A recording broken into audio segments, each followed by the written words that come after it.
오늘 말씀의 제목은 열매를 거두는 중심인물 이란 말씀의 제목으로 같이 은혜를 나누고자 합니다.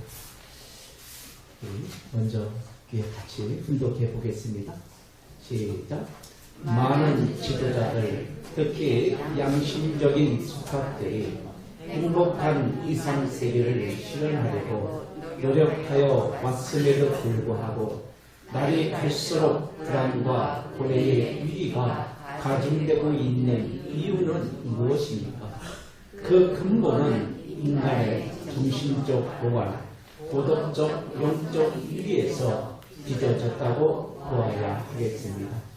그리하여 종래 가치관이 미중률의 속도로 변화하는 현실 사회를 수용할 수 없게 되었고 또 윤리와 도덕이 그 본래의 기능을 상실하고 선의 기준도 사라지고 말았습니다. 이런 문제들 속에서 개인 생활에서나 사회 전반에 걸쳐서 모순, 갈등, 분열이 연속으로 야기되고 있으니 도덕적 기준이나 영원성을 어디에다 세울 수 있겠습니까? 네, 그렇죠. 날이 갈수록 불안과 고뇌의 위기가 가중되고 있는 이유가 무엇이냐? 그것은 인간의 정신적 고갈, 도덕적, 영적 위기에서 빚어졌는데 종래의 가치관이 미중의 속도로 변화하는 현실 사회를 수용할 수 없게 되었고 또 윤리와 도덕이 그 본래의 기능을 상실하고 선의 기준도 사라지고 말았다 하는 것이죠. 그래서 나온 것이 뭐예요? 새 진리가 나오게 됐다 하는 것입니다. 우리 동서에서 얘기하고 있죠. 인간의 신념과 지능은 계속 발전하고 있는데 그걸 하나님의 섭리가 못 따라가는 것이죠. 그래서 시대마다 다르게 섭리를 해왔다. 그래서 이제 아브라함 때에는 재물을 가지고 지금도 재물을 가지고 예배를 드리는 형태도 많이 있어요. 우리가 제사를 드리는 것도 그러한 모습이죠. 기호제를 드리고 다양한 그게 지금 많이 있잖아요. 그 정통이 그냥 없어지지는 않고 또 예수님의 복음의 말씀 얼마나 좋습니까? 어느 정도 좋았냐? 이 노마가 완전히 그냥 뒤집어졌어요. 그 당시에 노마는 한 3분의 1 정도가 노예가 있었습니다.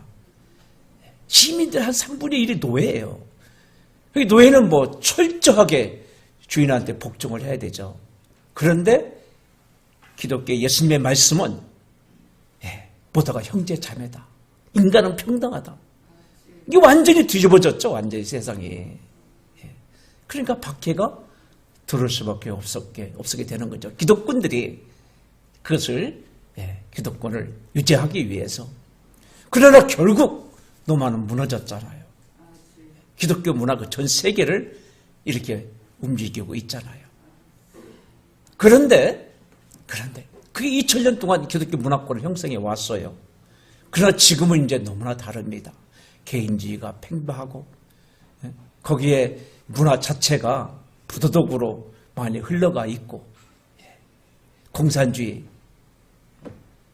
이런 여러 가지 그 사상 이런 것들 감당이 안 되게 되는 거죠. 그게 기독교를 중심 삼고 공산주의도 나왔잖아요. 그러니까 전체를 수용할 수 있는 전체의 문제를 해결할 수 있는 새로운 진리가 나올 수밖에 없는 것이다. 이게 이제 시대적인 요청이거든요. 이 요청을 따라서 하나님의 섭리가 진행이 되게 되는 것이고 그럼으로써 이 땅에 참부모님 모시고 참부모님이 가져오신 게 뭐예요? 말씀이잖아요. 말씀. 메시아는 말씀이에요. 왜 하나님의 말씀의 실제 노고스로 보여요. 말씀이잖아요. 그 말씀의 실제로 오신 분이 바로 참부모님이셨다 하는 것입니다. 자, 한 번 더 보겠습니다. 자, 시작. 사랑하는 축복가정 여러분, 참아버님이 찾으신 하나님 아버지는 어떤 분이십니까? 영광과 존귀의 보좌에 계시는 창조주가 아니라 죄악으로 죽음의 경지에 떨어진 자녀를 찾아 천만리를 달려온 참사랑과 심정의 참부모이십니다. 억겁의 시간과 정성을 쏟아부어 당신의 자식으로 창조해 놓은 인간이 타락으로 말미암아 사탄의 혈통을 받고 어둠 속으로 숨어버린 그 순간부터 하나님께서 당하신 그 고통이 얼마나 큰지 아십니까? 뼈가 울고 살결이 떨리는 처절한 고통 속에서 수천 수만 년을 참고 기다려오신 여러분의 아버지가 얼마나 길고 험난한 단감의 터널을 거쳐오시는지 생각이나 해보았습니까? 이런 불쌍한 아버지를 위해 어느 한순간이라도 눈물을 흘려본 적이 있느냐는 말입니다. 말씀과 같이 죽음의 경지에 떨어진 자녀를 찾아 천만 리를 달려온 참사랑과 심정의 참부모님 하나님, 그 하나님은 뼈가 울고 살결이 떨리는 처절한 고통 속에서 수천 수만 년을 참고 기다려주신 그 우리들의 하나님, 우리들의 부모, 이 하나님께서 얼마나 길고 험난한 탕감의 터널을 거쳐오셨는지 생각이나 해보셨느냐. 그러니까 우리 통일교회가 초창기에 우는 교회라고 하죠. 우는 교회. 그 사람들이 모였다 하면 그냥 울으니까. 아버님 그 성혼식 할 때, 아버님 축도하실 때 기도, 막 전체가 다 우시, 아버님도 우시고 전체가 우시고. 아니, 세상적으로 보면 장가가는 날, 이게 얼마나 기쁜 날입니까? 한국의 사모관대, 한국의 사람들이 그 결혼식 때 남자들이 옷 있잖아요. 우리 전통적인 옷, 여자들 사모관대 쓰고. 그 옷이 뭐냐면, 그게 관복이에요, 관복. 지금으로 말하면 한 군수 정도가 입는 그 레벨의 복장입니다. 왜 그래요? 세상에 단 한 번밖에 없는 장가가는 날. 이 양반이 온다고, 어떤 벼슬아치가 온다고 땅에 엎드리면 되겠습니까? 그러니까 그날만큼은 관복을 입혀줬어요. 그러니까 관복을 입었으니까, 구수 정도의 그런 옷을 입었으니까 누구한테 엎드리지 않아도 돼요. 길 비켜주지 않아도 됩니다. 그냥 말 타고 가는 거예요. 저기 누구 와도 그냥 가는 거예요. 그래도 걸리지를 않아요. 왜? 그게 관복이기 때문에. 그렇게 거룩한 날, 부모님 그냥 막 우시면서 그냥 막 보셨죠? 그 영상. 정말 하늘 부모님의 심정을 생각해 봐야 되겠습니다. 그래서 우리 통일교회는 또 특별한 교회죠. 기독교는 그렇지 않거든요. 어느 종교도 그렇지 않아요. 그 창조주 하나님과 인간의 관계가 딱 구분되어 있습니다. 그래서 높고 거룩한 보좌에 앉으신 하나님께 영광 들리고, 우리 하나님은 그런 하나님이 아니잖아요. 뼈가 울리고 살게 떨리는 처절한 고통 속에서 수천 수만 년을 참고 오신 우리의 부모로, 험난한 탕감의 터절을 거쳐오신 부모로 우리는 규정하고 있다 하는 것입니다. 자, 말씀을 중심 삼고 같이 은혜를 나눠보겠습니다. 그 사람이 극한 상황에 있을 때, 인간도 마찬가지거든요.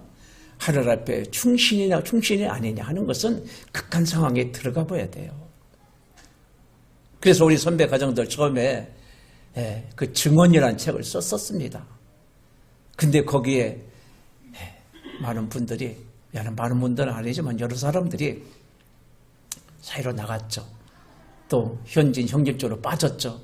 그렇게 해서 그것이 참 드러내고 우리가 볼 수 있는 그런 내용은 아니었다 하는 것입니다.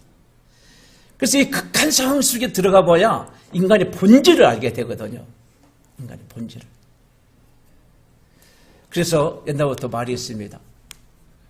그 사람의 본성을 아는 것이 고수도 칠 때 상당히 안다고 그래요. 돈을 잃어봐야 상당히 안다고 그래요. 그래서 매부가 어떤 사람인가 알려면 한 점 먹여놓고 고수도 한번 쳐보면 금방 이 사람이 어떤 사람이다 알 수 있다. 그런 우스개 얘기도 있습니다. 근데 이 빅터 프랭클이라는 사람이 유대인으로서 그 아우슈비츠 수용소에 갇혀서 그림과 같이 이렇게 죽음의 경지, 이게 뭐 처절하잖아요. 우리가 알잖아요. 그런 속에서 뭘 생각하느냐? 그래도 나는 인생을 긍정한다. 인생이 나를 위해서 무엇을 할 수 있느냐 묻기 전에 내가 인생을 위해서 무엇을 할 수 있느냐를 먼저 묻겠다. 그 죽음의 수용소라는 책에 그렇게 되어 있거든요. 이게 자신의 삶에 힘들어하는 사람들이 참담한 환경 속에서도 삶의 책임을 질 수 있도록 안내하는 것. 정말 고통 속에서, 고통 속에서. 그래서 여기 보면은 이제 이 수용소 사람들을 막 죽이잖아요. 막 죽이는데 어떤 사람들을 먼저 죽이냐? 그 안에서도 옷도 그냥 참 더부룩하게 입고 얼굴도 세수도 안 입고 머리도 헝클어지고 시험도 안 깎고 이런 사람들을 먼저 죽였대요. 거기서도 강한 삶의 의지를 가지고 그 언제 죽을지 몰라요. 내일 죽을지 모레 죽을지 모릅니다. 그런 상황에서도 면도도 하고 참 세수도 하고 이렇게 자기 몸단장하고 이렇게 참 정결하게 있고 삶의 의지가 있고 이런 사람들은 안 죽였다는 거예요. 그러니까 인생을 포기한 사람들부터 거기서도 먼저 죽였다 하는 역사의 그런 증언이 있습니다. 자, 이것을 우리가 잘 아는 존 F 케네디가 인용을 해서 이 말을 인용해서 그래도 나는 인생을 긍정한다. 인생이 나를 위해서 무엇을 할 수 있느냐 묻기 전에 내가 인생을 위해서 무엇을 할 수 있느냐를 먼저 묻겠다. 이 말을 인용해서 아주 유명한 말이 있죠. 존 F 케네디 대통령의 그 46살 때 총탄에 이렇게 서거를 했는데 국민 여러분, 여러분의 조국이 여러분에게 무슨 일을 해줄 것인가를 묻지 말고 여러분이 조국을 위해 무슨 일을 할 수 있는지를 물으십시오. 다 기억나시죠? 이건 뭐 우리가 뭐 중학교 때부터 배웠던 그런 아주 명언이잖아요. 조국이 여러분에게 무슨 일을 해줄 것인가를 묻지 말고 여러분이 조국을 위해서 무슨 일을 할 수 있는지를 물어보십시오. 아주 그냥 명언으로 되어 있습니다. 그래서 그 수용소에서 쓴 책의 한 부분을 이렇게 좀 인용을 해보면 자, 얼마나 비참한지 한번 보세요. 수용소에 도착한 유대인들은 온몸에 털이 다 깎인 채 번호로 매겨집니다. 번호 이상의 이름이나 의미를 갖지 못합니다. 번호로 명명된 수거민들은 고된 노동과 벼락과 다 날과 동상에 걸리기 쉬운 신발과 사투를 벌렸고 쓰레기 같은 죽에 정체 모를 고기 몇 점, 콩알 몇 알에 목숨을 걸어야 했습니다. 이러한 삶에 유대인들은 미래에 대한 기대를 가지고 있었을까요? 그 아버님도 감옥에 들어가시면 이름이 없어지죠? 번호만 남았죠? 무슨 번호에 몇 번이었죠, 아버님? 그렇죠. 560, 그렇죠. 마찬가지로. 그래서 프랭클은 날마다 죽어가는 사람들을 바라보며 희망이 있는 미래가 전혀 보이지 않는 상황 속에서도 본인이 해야 하는 일, 버티기 위해서 머릿속으로 생각하는 것을 멈추지 않았던 삶의 의지를 불태웠습니다. 삶의 의지를 갖고 살아가는 방법에 대해서 알게 되면 분명 현재의 삶에 큰 도움이 될 것이라고 생각합니다. 우리는 어렵다고 하지만 여러분, 우리가 이렇게 좀 어렵습니까? 우리 통일가가 어렵다고 하지만 통일가 어렵습니까? 저는 그렇게 생각하지 않아요. 얼마나 소망적입니까? 일본 사건이 어렵다고 하지만 그게 우리하고는 별로 상관이 없잖아요. 그리고 이 세계적인 인사들이 증언하는 것처럼 공산주의의 싸움이에요, 지금이. 일본에 들어갈 때 뭘 가지고 들어가신지 아시죠? 뭘 갖고 들어가셨어요? 국지승공연을 갖고 들어갔어요. 교회 갖고 들어간 거예요? 아닙니다. 저 세계 여러 나라 가보면 그 나라에 들어갈 때 우리하고 국기도 안 맺은 나라도 있어요. 공산권 했던 나라도 있고 그런 나라는 여성연합 이름으로 들어가더라고요. 그 여성연합이 그 유엔 NGO로 돼 있어서 이게 봉사단체거든요. 유엔에서 인정한 봉사단체입니다. 그러니까 거기에서 봉사단체로 들어가요. 그 봉사활동해요. 그래서 그 사람들이 거기 가서 아주 우리 일본 노래 저도 많이 좋아하고 많이 부르는 노래가 있어요. 그 노래는 굉장히 의미는 좀 슬픕니다 합니다만은 그 멜로디는 굉장히 경쾌하거든요. 나미다데 드들 하는 그 노래 있잖아요. 슈노비치와 따디따디 딴따단 딴따다다단 언제 한번 그거 불러보세요. 예, 모르지만 굉장히 노래가 경쾌합니다, 이게. 그건 노래를 가서 막 불러주고 그러면 다 박수치고 다 좋아해요. 그렇게 하면서 봉사활동하면서 그렇게 하면서 자리 잡아 나갑니다. 마찬가지예요. 일본도 국제승무원연합 갖고 들어갔거든요. 그러니까 공산주의 싸우기 위해서 들어간 거예요. 그러니까 지금 마지막에 지금 이게 아베 사건을 놓고 공산주의 사람들이 전체가 다 뭉치고 거기에 기독교 우리를 반대했던 사람들이 뭉치고 그렇게 해서 나타나는 현상이거든요. 이게요. 근데 다르게 또 생각을 해봅시다. 그들이 깨져요. 안 깨지겠어요? 마지막 승리를 우리가 지금 하게 되는 것이고 우리 한국도 마찬가지죠. 정말 역사 이래 처음으로 만들어진 그 성전을 지금 우리가 지금 짓고 있잖아요. 이게 얼마나 역사적입니까? 모세 때부터 시작했던 그 성전이 예수님 때 다 파괴되고 지금 마지막 하나님을 모시는 성전 거기에 참부모님의 일대기를 다 거기다 집어넣으시고 얼마나 역사적이에요. 얼마나 소망적입니까? 그것도 엄청나게 헌금하라겠더니 또 그런 것도 아니잖아요. 우리가 그러니까 어떻게 생각하느냐 달랐다 하는 것이죠. 저는 굉장히 긍정적으로 생각합니다. 반대하는 사람들 보면 청평에 가보세요. 특히나 방학 때 가보세요.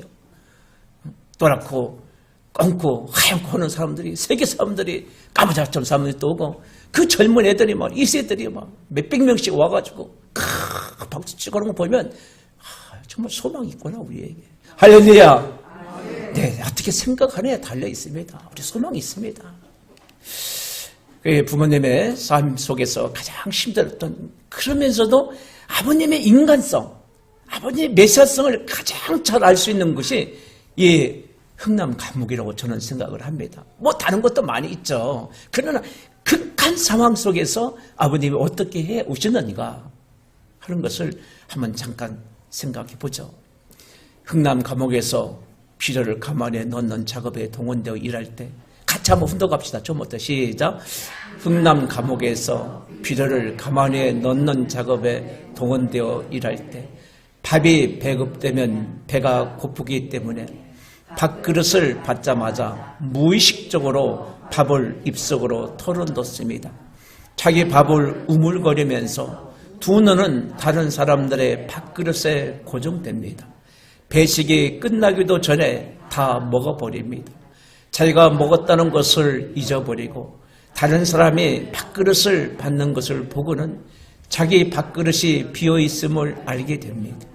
그래서 때때로 옆 사람과 싸우기도 합니다. 내가 내 밥을 먹었지 라고 하면서 말입니다. 밥을 자기 입속에 털어넣다가 목구멍이 막혀 죽는 사람도 많았습니다. 한 죄수가 그의 밥을 다 먹기 전에 죽으면 다른 사람들이 그 죽은 사람의 입에서까지 밥알을 꺼내 먹기 위해 싸웠습니다. 처절하죠? 예.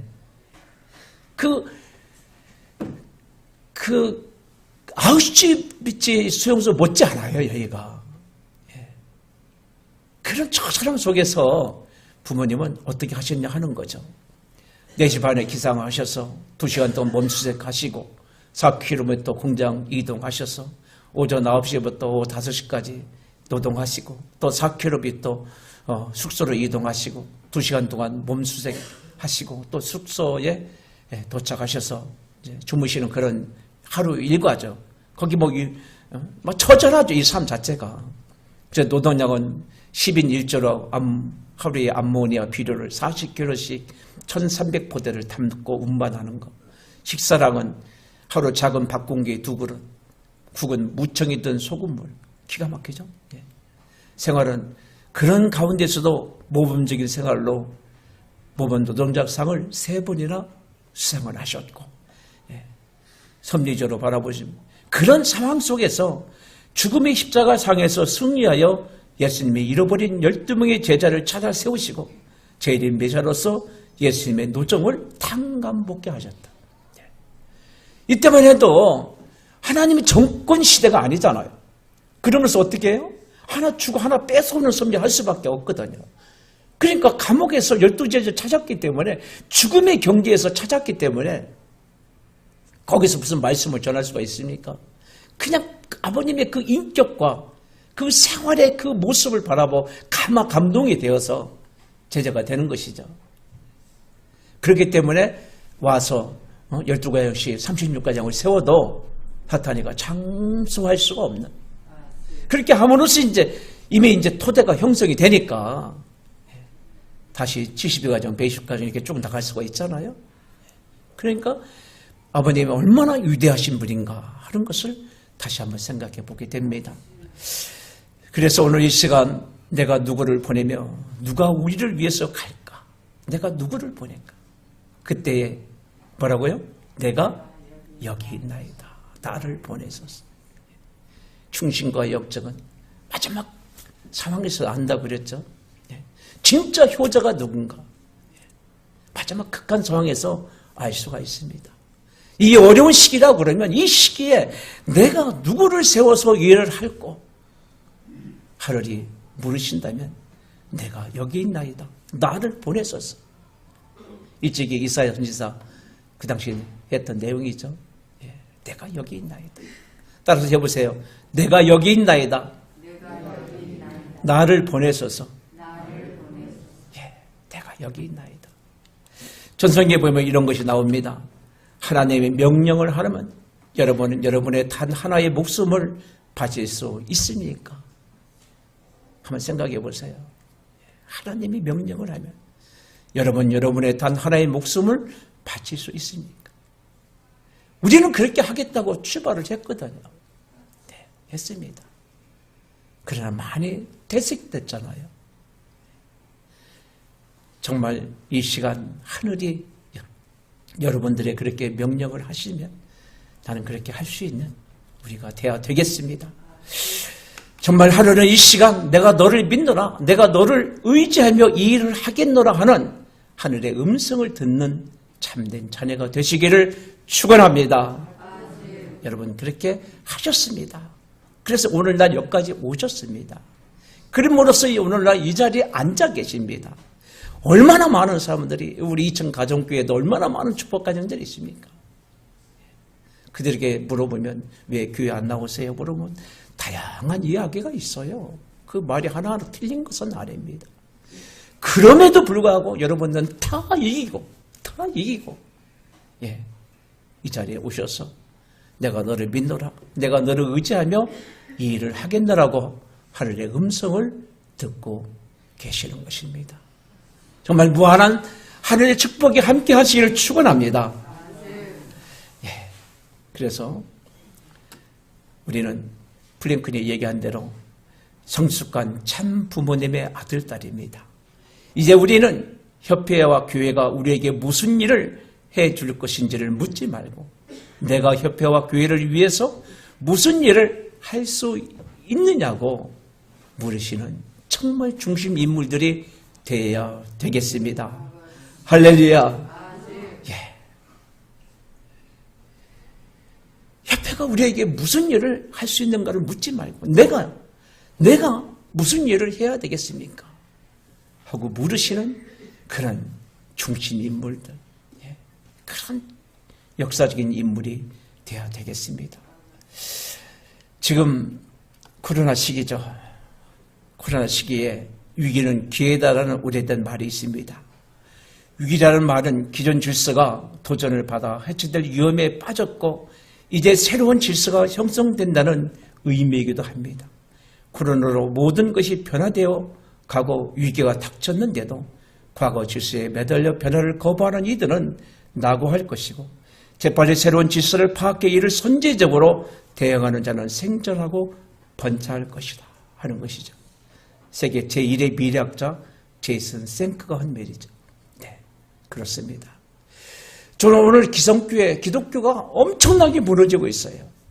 그런데 많은 사람들은 그런 말을 합니다. 코로나 때문에 무너지고 있어. 네, 그것도 틀린 얘기는 아니에요. 그러나 근본적으로 미래를 바라보는 눈이 없으면 이건 도태되게 돼 있어요.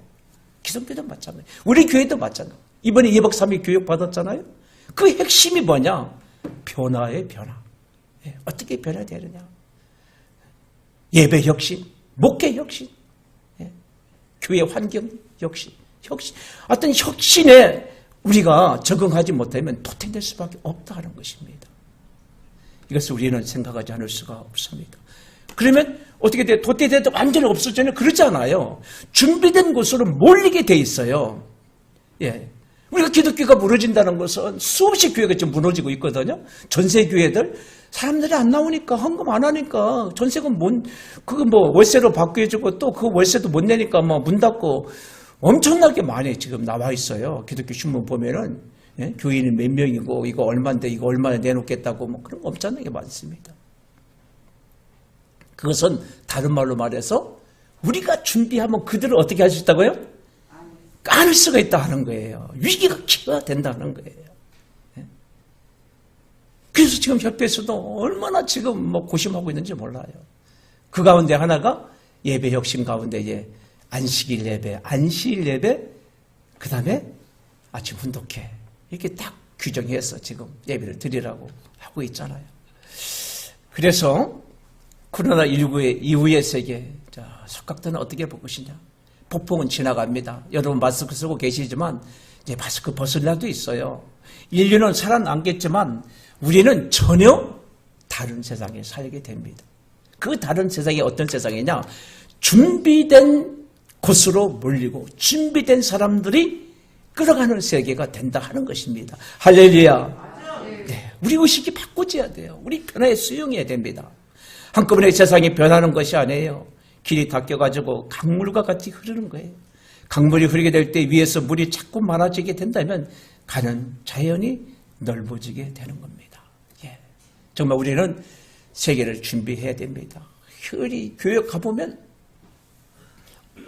얼마나 다른지 몰라요. 옛날에는 교육을 가면 위에서부터 무슨 곡 첫 편부터 해가지고 그냥 지시만 해요. 지금은 그러지 않아요. 예. 지금은 각 지구별로 그리고 각 대교구별로 책임자들이 발표자들이 나와서 다 발표합니다. 예배는 천국시대 예배는 이렇게 해야 됩니다. 지구에서 협회에서 안 만들어요. 목회는 이렇게 해야 합니다. 못은 이렇게 해야 됩니다. 다 자기들이 생각하는 다 목회 노하우가 있잖아요. 그걸 발표를 하면 협회에서는 어떻게 해요? 그걸 정리해서 다시 그 사람들이 논의해가지고 방향을 잡아나가는 거거든요. 왜냐하면 우리 교회 예배는 한 90% 이상이 기독교 예배를 답습한 거예요. 근데 세상에 기독교만 있습니까? 불교인들이 있잖아요. 유교인도 있잖아요. 무신론자도 있잖아요. 이 사람들을 우리가 어떻게 끌어안겠어요? 그러니까 기독교 예배를 갖고는 안 된다. 그럼 우리 천일국 예배를 드려야 된다. 그럼 천일국 예배가 이런 것이다 하는 것이 없잖아요. 아직. 이게 지금 만들어 가야 되는 거거든요. 그런 패턴으로 지금 흘러가고 있다 하는 것입니다. 그래서 이 찰스 핸델이라는 사람은 이 혼란의 시대에서 지도자들은 예측하기 힘든 환경에 대처하기 위해 뒤집어서 생각하는 법을 배워야 된다. 뒤집어서 한번 완전히 그냥 어떤 기본 틀을 생각하지 말고 바꿔서 한번 생각해보자. 우리 이전교회도 마찬가지죠. 발전을 해야 돼요. 내년에는 어떤 형태가 되든 간에 교회 성전 착수 시작해야 됩니다. 그럼 어떤 교회를 만들 것이냐? 어떤 스타일의 교회, 그 교회 안에서는 어떤 것이 교육되어지고 이것이 우리가 생각을 갖고 있어야 되는 거거든요. 성전만 덩들었기 전에면요. 이거 아주 큰일 납니다. 이거 정말. 그걸 생각하셔야 돼요.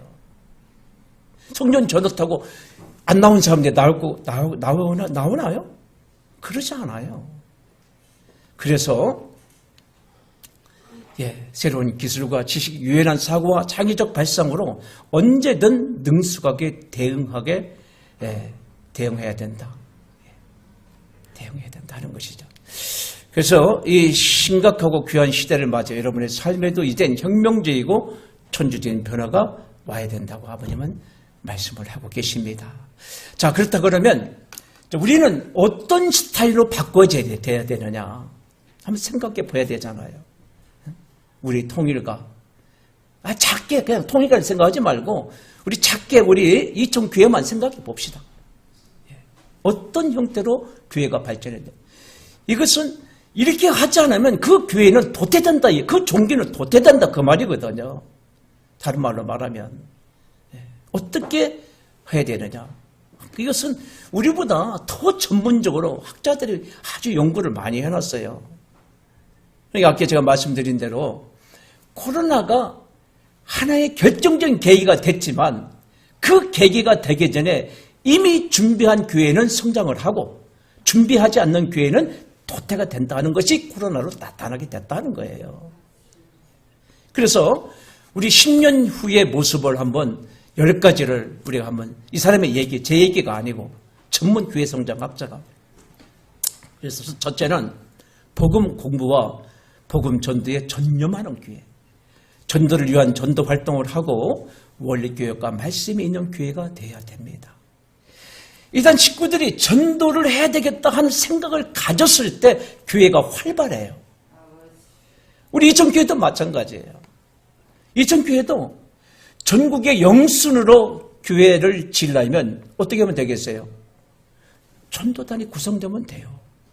그러면 영순이 됩니다. 왜? 다른 교회는 거의 그렇게 하지 않기 때문에 우리 예를 들어서 우리 교회 같으면 가정별로 1800 가정 우리 선배님들 참 잘하시죠. 왜 이렇게 잘하셨어요? 더 나이 드시기 전에 더 에너지가 소모돼가지고 이게 허리 꼬부러져서 못 움직이기 전에 지금이 적기잖아요. 그렇잖아요. 지금도 정말 어머니께서 2027이라는 것을 세워주시고 우리에게 말씀하신 이때가 얼마나 적깁니까? 이게 지금 전도를 할 수 있는 혼자 하기가 어려워요. 영적 분위기가 형성이 돼야 돼요. 전도됐다 해도 교회 데리고 와도 수습이 돼야 되거든요. 사람 데리고 온 게 문제가 아니잖아요. 그래서 전도단을 구성해요. 그래서 예를 들어 월요일날 7시부터 8시까지는 1800까지 선배님들이 나와서 활동한다든가 아니면 토요일날 몇 시부터 한다든가 하여튼 이 움직임이 일주일에 한 번 정도는 있어야 됩니다. 그래서 전도국을 세웠는데 아직 힘이 미약하니까. 그러나 이런 얘기를 한다는 것은 때가 어떻다는 거예요? 그렇죠. 때가 찼다는 겁니다. 때가 찼다는 거예요. 이런 얘기가 나온다는 것은. 그래서 육정가정은 육정가정대로 일주일에 한 번 정도만 그게 30분도 좋아요. 1시간도 좋아요.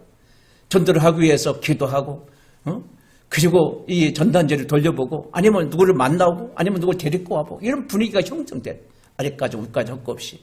그래서 첫째는 교회가 전도에 전념을 해야 된다. 그래야 교회가 살아난다. 두 번째, 지역사회에서 좋은 평판과 선호의 대상이 되는 교회. 그 유명한 말이 있잖아요. 미국의 뉴욕 어디에서 어떤 사람이 교회를 가고 싶었어요. 그래서 저는 이 지역에서 가장 좋은 교회를 데려다 주십시오. 그러니까 택시 운전사가 그래요? 여기 타십시오. 그래서 데리고 가는 거예요. 그래서 어느 교회에 딱 데려놨어요. 아니 이 교회가 어떻게 제일 좋습니까? 하고 물어보니까 다른 건 몰라도 이 교회 사람들이 제일 친절합니다. 제일 친절하기 때문에 이 교회에 데리고 왔습니다. 그렇게 얘기했거든요. 마찬가지예요. 우리가 전도를 하려면 이 이천에서 이천 가정교회의 유상이 어떻냐 하는 것을 생각해야 되는 거예요. 그래서 또 식구님들이 다양한 조직에 좀 들어가서 거기서 전도의 장을 만들고 그런 것들이 필요하다 하는 것입니다. 세 번째, 멀티 공간에서 주간 교회로. 그러니까 교회 공간을 오픈해서 활용하고 다양한 문화와 현장 속에 찾아가는 예배가 돼야 됩니다. 멀티 공간에서 주간 교회. 그러니까 교회를 크게 쳐놓고 그냥 대성전에서 그냥 일요일에 한 번 예배 드리고 끝나는 게 아니고 교회가 다양하게 움직이는 그런 것. 네 번째, 디지털 교회에 대한 이해와 적극적으로 활용하는 교회. 디지털 교회가 실제 교회의 필수적이며 보완적인 요소로 간주될 것이다. 디지털 교회. 우리는 뭐 잘은 못해도 저걸 하잖아요.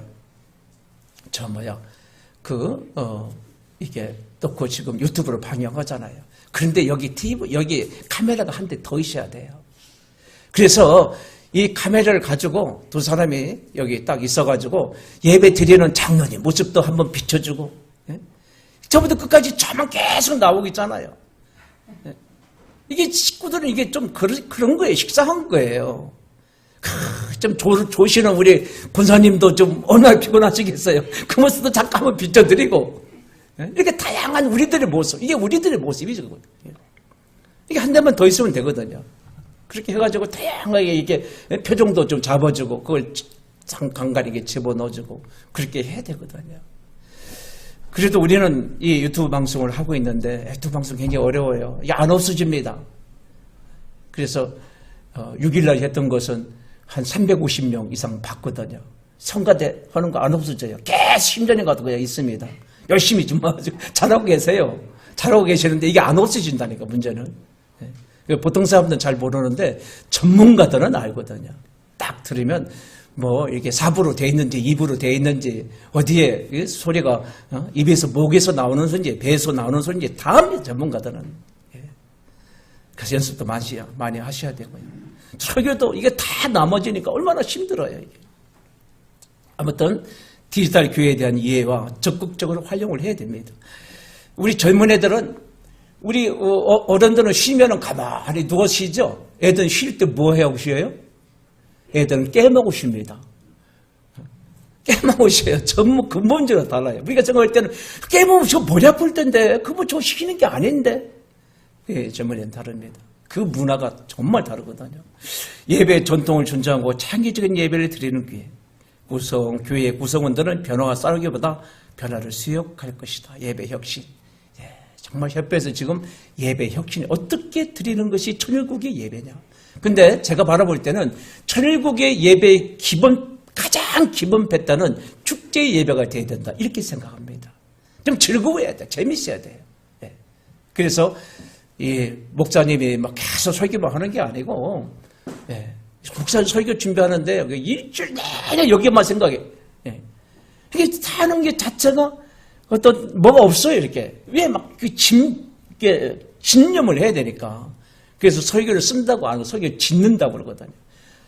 보고 또 바꾸고 또 바꾸고 또 바꾸고 계속 바꿔나갑니다. 그렇게 해서 만들어지는 거거든요.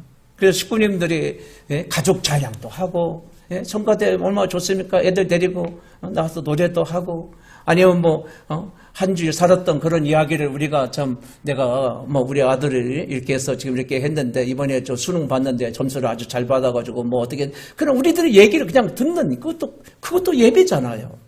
예배 자체가 복으니까. 이렇게 정말 창의적인 예배를 우리는 어떻게 만들어 가느냐. 이게 10년 후에 이런 것이 형성이 안 되면 사회에서 도태된다. 그 얘기예요, 지금. 그렇기 때문에 우리가 얘기를 하는 거거든요.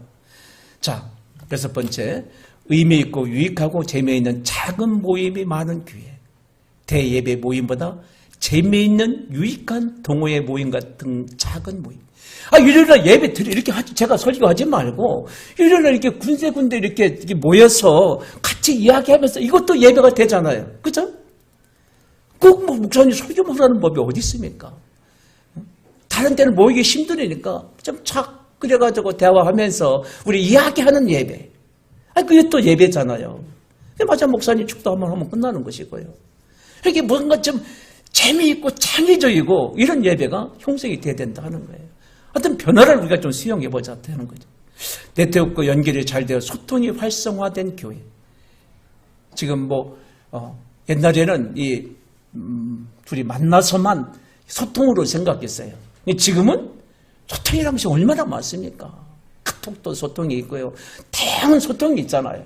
그래서 식구들 간에 아주 소통이 잘 되는 교회. 교회 공간과 시설을 이웃에 개방하고 지역사회와 협력하는 교회. 교회는 일요일 예배뿐만 아니라 지역 커뮤니티 사업체 및 기관과 협력할 방법을 찾아야 된다. 지역 커뮤니티. 제가 처음에 구상했던 그런 것은 무엇을 생각했었냐면 전도센터를 만들어 놓고, 저기 만들어 놨죠. 거기에 그 커피를 우리가 먹는 이런 커피가 아니고 원두 커피 있죠. 원두 커피를 가지고 그 다음에 12시부터 1시까지는 완전히 무료로 이 지역을 좀 오픈하고 싶었어요. 오픈해서 처음에 다 상가 이런데 점심 먹고 나면 어디 나가서 여기 금방 커피숍도 없고 그러니까 우리가 커피를 잘 해가지고 거기에 우유만 타면 이게 또 카페 같은 데가 되잖아요. 예. 거기에 또 이게 눌러서 하는 그 단 거 있잖아요. 그게 뭐예요, 그게? 예? 예, 시럽 넣으면 또 이렇게 달달하게 되는 것이고. 그렇게 하면 한 달에 한 20-30만 원이면 되거든요. 하루 종일 하면 안 돼요. 우리 감당이 안 되니까. 딱 그렇게 해서. 그리고 여기 동사무소도 있으니까 먼저 가서 다 대접을 한번 하고 우리가 12시부터 1시까지는 오픈합니다. 그러면 음악 들려주고 공짜로 대접하고 이 주위도 다 마찬가지고. 그러면 전도가 될까요? 안 될까요? 젊은이들 전도가 됩니다. 사람은 3번, 5번만 신세를 지면 뜯게 돼 있어요. 그렇게 안 오니까 어떤 결과가 나와요? 우리가 이번에 저거 한다고, 복수토론 한다고, 이 동사무소 가서 좀 빌려 쓰자, 그것 좀, 얼마나 강당 좋습니까? 그래도 노후 하잖아요. 그 직원들하고 평생 이렇게 가까이 지냈다면 그 동사무소가 우리 교회당이 되는 거거든요. 우리 교육센터가 되는 것이거든요. 그렇게 하기 위해서는 좀 더 저거 해야죠. 이 화장실도 문도 다 바꾸고, 앞에 지저분하잖아요. 근데 그걸 안쪽으로 다 모르면 돼요. 그리고 거기다 문 하나 만들면 깔끔하게 됩니다. 그 회벽 쫙 칠하고. 그러면 얼마든지 그 손님들 거기 초청할 수 있어가지고 다 좋은 음악에 상냥한 미소와 함께 대접을 하고 그렇게 몇 번만 하면 다 우리 식구 됩니다. 할렐루야. 이걸 하고 싶었는데 그걸 못하고 그냥 있습니다. 아무튼 나중에라도 이렇게 해야 돼요. 지역사회에 이걸 오픈해야 됩니다. 그리고 9번째, 교인들을 소그룹 지도자로 육성하여 협력 지도자가 많은 교회, 교육을 담당하는 소그룹 지도자가 많아야 됩니다. 예. 정말 다양하게 교육할 수 있는 그런 우리 기자선 같은 인물들이잖아요. 다 누구든지 다 그냥 오면은 안고 칠 수 있는 그런 타역 인물들이 모이셨는데 이런 분들을 지도자로 양성해야 된다 하는 것입니다. 그래서 개인의 일을 마지막으로 함께 모여 합심으로 기도하는 교회. 그래서 개인의 일을 놓고 기도하는 교회에서 공동의 목표를 놓고 합심하여 기도하는 교회를 바꿔야 된다.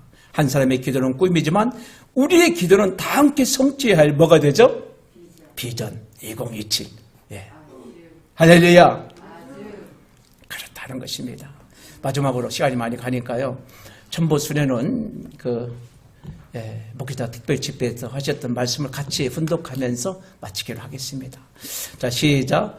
열매를 거두는 중시 인물이 되라. 참부모가 지상에 있는 동안에 78억이나 되는 인류 가운데에 3분의 1이라도 하늘 부모님을 부모님으로 알고 모시는 천국의 백성이 되어야 한다는 것입니다. 매일매일 뼛속까지 사무치게 하늘 부모님을 기쁘게 해드리겠다고 위로해 드려야겠다고 해야 합니다. 그러한 삶을 살아야 되는 것이 축복받은 자의 도리입니다. 그런데 여러분만의 축복으로 끝나서는 안 됩니다. 이 나라가 세계 앞에 크게 하늘의 축복을 받는 나라로서 세계 인류를 품을 수 있도록 천국의 백성이 될 수 있도록 만들어야 됩니다. 열매를 거두는 중시 인물이 되라. 지금은 독생녀 참 어머님과 하나 되는데 시작. 내가 높아심에서 얘기하는데 지금 때는 여러분의 머리로 내가 하는 일에 이렇고 저렇고 판단하지 마세요. 댓글을 걸지 마세요. 영원히 천국과는 관계없는 사람이 되니까 내가 그러한 우를 범하지 않기를 바라서 얘기하는 것입니다. 6천년 만에 하늘 부모님의 꿈을 이루어 드리는 지상에 아직 살아있는 독생녀 참 어머님입니다. 자, 마지막으로 새 손은 새 부대에 담아라. 시작. 하늘의 섭리는 기독교 기반이 환경이 되어지지 못한 상태에서 참 봄의 길은 마치 광야 노정과 같았습니다. 그러나 부모이기에 최선을 다하였습니다. 인류가 다시 창조주 하나님께 돌아가기 위해서는 참 부모가 필요합니다. 참 부모를 통하지 않으면 못 돌아갑니다. 창조주 하나님은 인류의 하늘 부모님이십니다. 하늘 부모님의 자녀로 나아갈 수 있는 길을 참 부모는 60년간 넓혀왔습니다. 미국의 성직자와 전 세계의 성직자는 통일된 하나의 심정으로 인도해야만 하는 책임이 있습니다. 책임의 완성은 새로운 역사를 만들게 합니다. 세수는 새 부대에 담으라고 했습니다. 과거 인간 중심으로 시작된 모든 것을 버리고 참 부모와 하늘 부모님의 중심한 자리로 나아가야만 하늘이 함께 하신다는 말입니다. 정리하면서 오늘 드렸던 말씀을 한번 생각해 보면 열매를 거두는 중심인물이 되어야 된다. 그리고 내가 교회를 위해 무슨 일을 할 수 있는지를 물어보시기를 바랍니다. 10년 후 2000교회와 우리의 모습을 바라보고 준비해가는 식구가 됩시다. 세수는 새 부대에 담아야 합니다. 신앙의 주파수를 맞추고 신앙생활을 해야 됩니다. 참어머님 말씀을 중심 삼고 회장, 교구장, 축복가정으로 신앙의 주파수를 맞춰야 되는 것입니다. 네, 이거로 마치기로 하겠습니다.